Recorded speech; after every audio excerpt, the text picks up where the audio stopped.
इस खबर के प्रायोजक हैं MSD group and education. Admission open. Aligarh में पिछले 24 घंटे से लगातार हो रही बारिश के कारण यमुना एक्सप्रेसवे पर एक के बाद एक 3 वॉल्वो बस और भेड़ों से भरी एक टैंकर के साथ हादसा हो गया।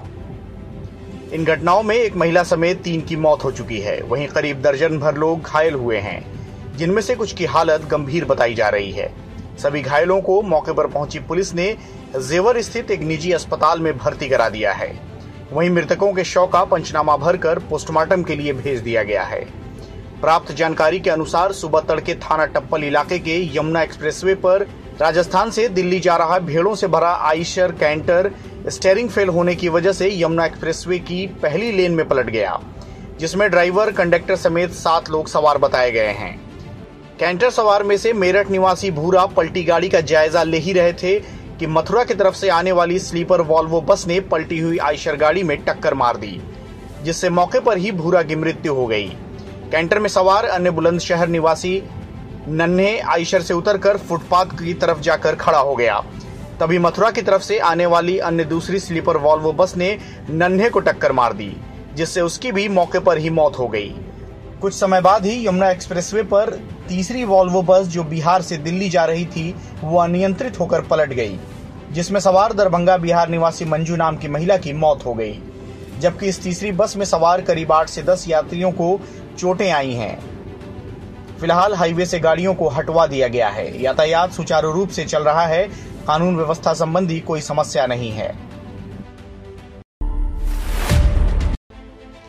अयोध्या जिले के थाना रुदौली इलाके में युवक की हत्या का खुलासा पुलिस ने कर दिया है। युवक की हत्या अवैध संबंधों के चलते उसकी चाची ने ही करवा दी थी। एसपी ग्रामीण के मुताबिक रिश्ते में चाची लगने वाली एक महिला ने पहले अपने भतीजे से नाजायज रिश्ते कायम किए। कुछ दिन सब कुछ ठीक चला, लेकिन इसी बीच आशिक मिजाज चाची की निगाहें एक दूसरे युवक से चार हो गईं, जिसके बाद हवस की आग में चाची ने अपने पुराने प्रेमी अपने भतीजे से पीछा छुड़ाना चाहा, लेकिन चाची के प्यार में पागल भतीजे ने साथ छोड़ने से इनकार कर दिया। अंजाम ये हुआ कि चाची ने अपने भतीजे सुनील को रास्ते से हटाने का प्लान बनाया और अपने नए प्रेमी और अपनी बहन के साथ मिलकर अपने ही भतीजे का कत्ल कर दिया। वहीं रुदौली पुलिस ने हत्या में आरोपित चारों हत्यारों को गिरफ्तार कर लिया है। हत्या में इस्तेमाल फावड़ा खुरपी को पुलिस ने बरामद कर लिया है। 14 जुलाई को हुई इस खौफनाक वारदात को लेकर मृतक के पिता ने केस दर्ज करवाया था। मामले की जानकारी देते हुए एसपी ग्रामीण शैलेंद्र सिंह ने बताया कि जांच में ये तथ्य प्रकाश में आया कि मृतक सुनील कुमार की हत्या उसके चाची गीता यादव से नाजायज संबंध होने के कारण पूर्व योजनाबद्ध तरीके से गन्ने के खेत में ले जाकर फावड़े व खुरपी से मारकर उसकी हत्या कर दी गई थी।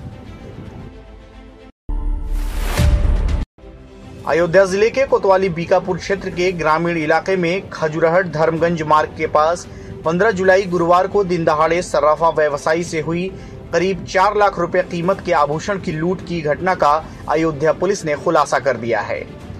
अयोध्या पुलिस के अनुसार ज्वेलर्स प्रद्युमन सोनी द्वारा ही सर्राफा के उधार माल को हड़पने के लिए लूट की वारदात की कहानी खुद ही रची गई थी और बाद में 2 आरोपियों के विरुद्ध कोतवाली बीकापुर में तहरीर देकर चोरी का मुकदमा भी दर्ज कराया गया था।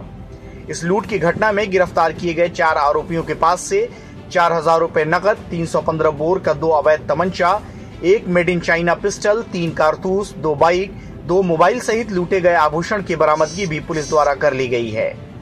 कोतवाली पुलिस द्वारा मुकदमे में लूट बरामदगी आर्म्स एक्ट की धारा भी बढ़ाई गई है। मामले का खुलासा करते हुए एसपी ग्रामीण शैलेंद्र सिंह ने बताया कि मुखबिर की सूचना पर रविवार को गठित की गई कोतवाली बीकापुर पुलिस टीम व स्वाट टीम द्वारा कोतवाली क्षेत्र के मोड़ के पास से आरोपियों को गिरफ्तार किया गया है। रामनगरी अयोध्या में होने वाले 23 जुलाई को बसपा ब्राह्मण सम्मेलन की तैयारियों को लेकर बसपा नेता व पूर्व मंत्री नकुल दुबे अयोध्या पहुंचे। इस दौरान मीडिया से मुखातिब होकर बसपा की नीतियों से मीडिया को रूबरू कराया। इस दौरान भगवान राम को लेकर भी भाजपा पर नकुल दुबे ने आरोप लगाया।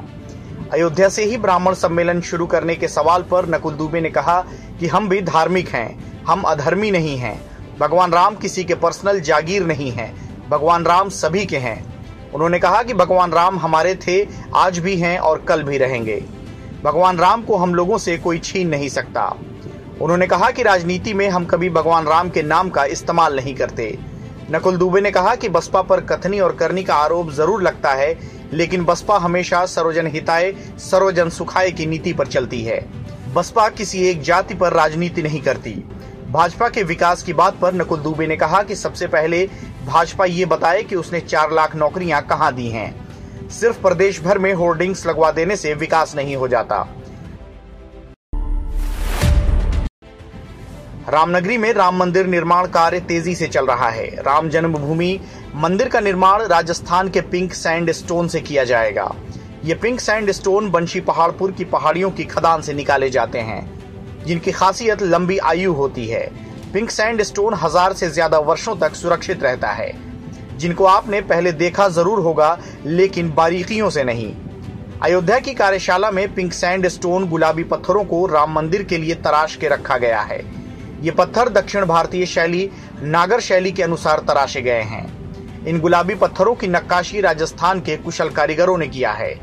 सबसे पहले मंदिर का सिंह द्वार होगा। सिंह द्वार में कलाकृति उकेरी होगी। ये सिंह द्वार एक दक्षिणी भारतीय शैली का होगा। द्वार के खंभों की खासियत एक ही शिला पर मूर्ति के साथ धार्मिक प्रतीक, चिन्ह व मूर्तियां हैं। द्वार की प्रत्येक शिला में अलग अलग मुद्रा की देवी की मूर्ति उकेरी हुई होगी। मूर्ति के साथ धर्म का प्रतीक शंख, सिंह, गज अर्थात हाथी, मंदिर का शिखर उकेरा हुआ होगा। 2.77 एकड़ भूमि में बनने वाला राम जन्मभूमि मंदिर में 12 द्वार होंगे, लेकिन उनमें सिंह द्वार विशेष होगा। इसके अलावा मंदिर में नागर शैली की नक्काशीदारी बड़ी बड़ी शिलाओं को लगाया जाएगा। शिलाओं में सीता जी को प्रिय कमल पुष्प की आकृति में नागर शैली की नक्काशी की गई है। सितंबर 1990 में तराशी का काम शुरू हुआ था। इस पत्थर की खासियत है कि जितना जल पत्थर पर पड़ेगा, ये उतना ही चमकता जाएगा। CIB इंडिया न्यूज की सभी खबरों को देखने के लिए लाल रंग की बटन को दबाकर चैनल को सब्सक्राइब जरूर करें। घंटी जरूर दबाएं ताकि हमारी सभी खबरों के नोटिफिकेशंस आप तक पहुंचते रहें।